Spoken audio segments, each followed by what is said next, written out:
Daun alpukat dapat digunakan dengan berbagai cara, ada yang digunakan untuk bahan masakan, selain itu ada pula yang digunakan sebagai obat herbal.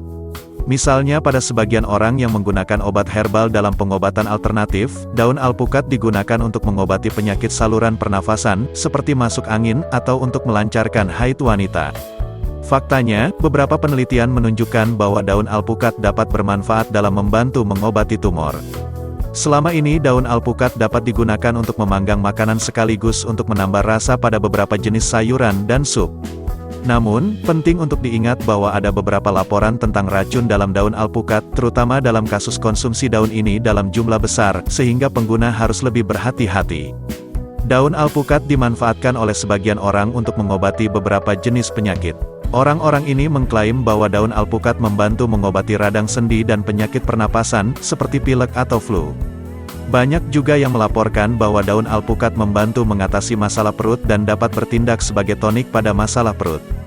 Bahkan ada beberapa laporan yang menyebutkan bahwa daun alpukat dapat digunakan untuk membantu mengatur siklus menstruasi wanita. Misalnya, beberapa orang merekomendasikan membuat teh daun alpukat untuk keperluan ini. Daun alpukat segar sering digunakan sebagai bumbu masak, dan juga bisa digunakan sebagai pelapis saat memanggang daging. Penggunaan daun alpukat untuk masakan umumnya sudah dilakukan di Amerika Selatan dan beberapa negara lain.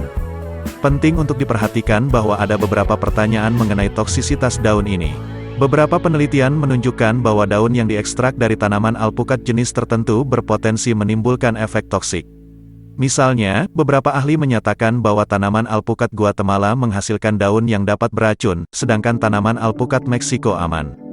Bahkan dalam kasus alpukat Guatemala, banyak ahli yang menyatakan bahwa toksisitas ini hanya terjadi jika daunnya dikonsumsi dalam jumlah banyak.